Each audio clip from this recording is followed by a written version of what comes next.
एक लड़का जिसने स्टॉक मार्केट में ना अपनी पूरी दुनिया दांव पर लगा दी थी। सिर्फ पैसे नहीं, सपने और सबसे बढ़कर खुद पर वो यकीन। और फिर एक झटके में सब खत्म हो गया। लेकिन रुकिए, ये कहानी हार की नहीं है। ये कहानी है उस राख से उठकर एक फीनिक्स की तरह आसमान में उड़ने की। आज हम जानेंगे कि कैसे वही लड़का जो बिल्कुल जीरो पर आ गया था, इंडिया के सबसे कामयाब ट्रेडर्स में से एक बन गया। तो समझिए, ये सिर्फ चार्ट्स और प्रॉफिट की कहानी नहीं है। ये उस दिमागी जंग की कहानी है जो हर ट्रेडर को हर रोज लड़नी पड़ती है। मैं सफल इसलिए बना क्योंकि मैं पहले फेल हो चुका था। ये सिर्फ शब्द नहीं है, ये एक ट्रेडर की आत्मा की आवाज है। ये उस दर्द की गूंज है जो उसने सहा, और उस ताकत का सबूत है जो उसने उस दर्द से हासिल की। आज हम इस एक लाइन के पीछे छुपी पूरी जिंदगी की दास्तां को परत दर परत खोलेंगे। ये कहानी है रोहित की, एक ऐसे ट्रेडर की जिसने जमीन पर गिरने के बाद ही आसमान की असली कीमत समझी। हर कहानी की तरह ये कहानी भी एक सपने से शुरू होती है। एक ऐसा सपना जो शायद हम में से कई लोगों ने देखा है। एक मिडिल क्लास लड़का जिसके लिए स्टॉक मार्केट सिर्फ नंबरों का खेल नहीं था, बल्कि एक जादुई दुनिया थी। उसे लगता था ये एक ऐसा खजाना है जहां थोड़ी सी मेहनत और किस्मत मिलकर ना जिंदगी को रातों रात बदल सकते हैं।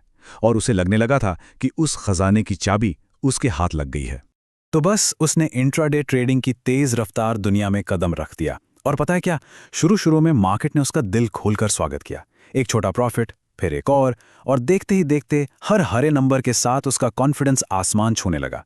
उसे लगा कि वही मार्केट का बादशाह है, कि उसने उस कोड को क्रैक कर लिया है जिसे बड़े बड़े एक्सपर्ट्स नहीं समझ पाए। उसे लगा कि ये तो बच्चों का खेल है। और यहीं पर कहानी का पहला और सबसे खतरनाक मोड़ आता है। देखिए, उसका कॉन्फिडेंस एकदम टॉप पर था, लेकिन उसकी नॉलेज जमीन से भी नीचे। और जब कॉन्फिडेंस बिना नॉलेज के उड़ता है ना, तो उसका गिरना तय होता है।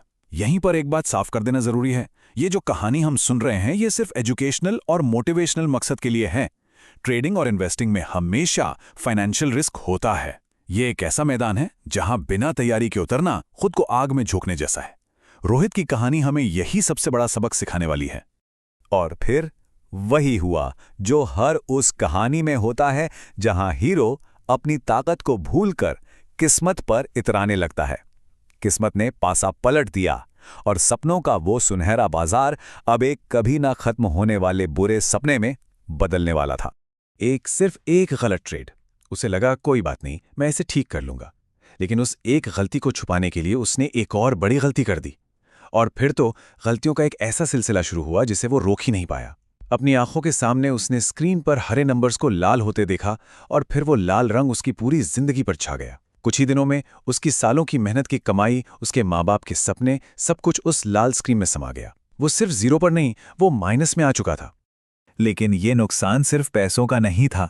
नहीं, पैसों से कहीं ज्यादा कीमती कुछ खो गया था। उसका कॉन्फिडेंस जो अब कांच की तरह टूटकर बिखर चुका था। खुद पर वो यकीन जो अब शक के अंधेरे में कहीं खो गया था। और वो अकेलापन जो उसे चारों तरफ से निगल रहा था। सोचिए, वो एक ऐसी लड़ाई हार गया था जिसके बारे में वो किसी को बता भी नहीं सकता था। जब सब कुछ खत्म हो जाता है, जब उम्मीद की आखिरी किरण भी बुझ जाती है, तो इंसान के पास क्या रास्ते बचते हैं? हार मान लेना और अपनी किस्मत को कोसते रहना, या फिर उसी राख से उठकर एक नई लड़ाई के लिए खुद को तैयार करना। रोहित एक ऐसे ही दौराहे पे खड़ा था जहां से आगे सिर्फ और सिर्फ अंधेरा दिख रहा था। और उसी घने अंधेरे में उसने एक फैसला लिया, एक ऐसा फैसला जो उसकी पूरी जिंदगी को बदलने वाला था। उसने हार नहीं मानी, नहीं, लेकिन उसने लड़ने का मैदान बदल दिया।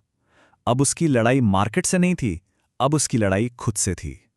उसने फैसला किया कि अब वो कमाएगा नहीं, अब वो सीखेगा। उस दिन रोहित ने अपने ट्रेडिंग टर्मिनल को बंद कर दिया और अपनी डायरी में सिर्फ एक लाइन लिखी, 1 साल कोई ट्रेडिंग नहीं, सिर्फ सीखना। अब ये कहना जितना आसान है ना, करना उससे 1000 गुना ज्यादा मुश्किल। हर रोज मार्केट को चलते हुए देखना और खुद को रोकना, ये एक तपस्या थी। लेकिन यही तपस्या उसकी वापसी का पहला और सबसे मजबूत कदम बनने वाली थी। अब ये जो आप देख रहे हैं, ये सिर्फ 4 स्टेप्स नहीं हैं, ये उसकी 1 साल की तपस्या का पूरा नक्शा है। उसने सिर्फ किताबें नहीं पढ़ी, उसने उन्हें जिया। उसने सिर्फ चार्ट्स नहीं देखे, उसने उनके पीछे की इंसानी साइकोलॉजी को समझा। उसने रिस्क मैनेजमेंट के नियम रटे नहीं, उसने अपनी हर सांस में डिसिप्लिन को बसाया। और सबसे ज़रूरी बात, उसने सीखा कि ट्रेडिंग 90% साइकोलॉजी और सिर्फ 10% स्ट्रैटेजी है। असली लड़ाई तो स्क्रीन पर है ही नहीं, वो तो हमारे दिमाग के अंदर होती है। ठीक 1 साल बाद रोहित मार्केट में वापस लौटा, लेकिन इस बार उसके अंदर वो पुराना लालची और डरा हुआ लड़का नहीं था। इस बार वो एक बदला हुआ इंसान था, एक ऐसा योद्धा जो अपनी तलवार की धार से ज्यादा अपने मन की शांति पर भरोसा करता था। अब उसके अंदर जीत का लालच नहीं था, बल्कि प्रोसेस का सम्मान था। और ये स्लाइड उस बदलाव को खूबसूरती से दिखाती है। देखिए, पहले वो मार्केट में एक जुआरी की तरह आता था जो हर ट्रेड पर अपनी किस्मत आजमाता था, लेकिन अब वो एक स्टूडेंट की तरह आता था जो हर दिन मार्केट से कुछ नया सीखने की कोशिश करता था। और यकीन मानिए, जिस दिन उसने खुद को ट्रेडर मानना बंद करके एक स्टूडेंट मान लिया ना, उसी दिन से उसकी असली जीत की शुरुआत हुई।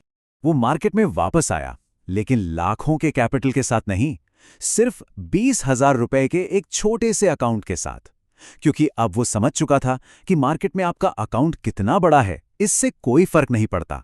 फर्क इससे पड़ता है कि आपका डिसिप्लिन कितना बड़ा है। एक छोटा अकाउंट, लेकिन एक बहुत बड़ा डिसिप्लिन। बस इसी मंत्र के साथ रोहित ने अपनी दूसरी पारी की शुरुआत की। अब वो जैकपॉट के पीछे नहीं भागता था, वो बस अपने बनाए हुए नियमों का पालन करता था, एक साधु की तरह, पूरी शांति और अटूट धैर्य के साथ। और कहते हैं ना, जब आप प्रोसेस का सम्मान करते हैं तो रिजल्ट्स खुद ब खुद आपके पीछे आते हैं। सालों की उस मेहनत और अनुशासन का फल उसे मिला। अब वो लगातार प्रॉफिट कमा रहा था, पर उससे भी बड़ी बात यह थी कि अब हार उसे तोड़ नहीं सकती थी और जीत उसे अंधा नहीं कर सकती थी। और आज वो हजारों नए ट्रेडर्स को सिर्फ स्ट्रैटेजी नहीं सिखा रहा, वो उन्हें मार्केट का सम्मान करना सिखा रहा है। जब भी कोई उससे उसकी सफलता का राज पूछता है तो वो मुस्कुराकर सिर्फ एक बात कहता है, मार्केट में पैसा बनाना मुश्किल नहीं है, मुश्किल है उस पैसे को संभाल कर रखना। और हमेशा ये याद रखना कि बिना ज्ञान के मार्केट में आना ट्रेडिंग नहीं, अपनी किस्मत को आजमाना है, और किस्मत हर रोज साथ नहीं देती। तो आखिर में रोहित की कहानी हम सबसे एक बहुत ही जरूरी सवाल पूछती है, मार्केट में पहले क्या लेकर आना ज्यादा जरूरी है, पैसा या ज्ञान? अगर आप भी रोहित की तरह ये मानते हैं कि शॉर्टकट की दौड़ में ज्ञान का रास्ता ही असली मंजिल तक ले जाता है, तो इस सोच को फैलाने में हमारी मदद करें। इस कहानी को लाइक करें, इसे उन दोस्तों के साथ शेयर करें जो ट्रेडिंग की दुनिया में अपना पहला कदम रख रहे हैं, और ऐसी ही पावरफुल कहानियों और सबकों के लिए इस चैनल को सब्सक्राइब करें, क्योंकि याद रखिए, हर कहानी में एक सबक छिपा होता है।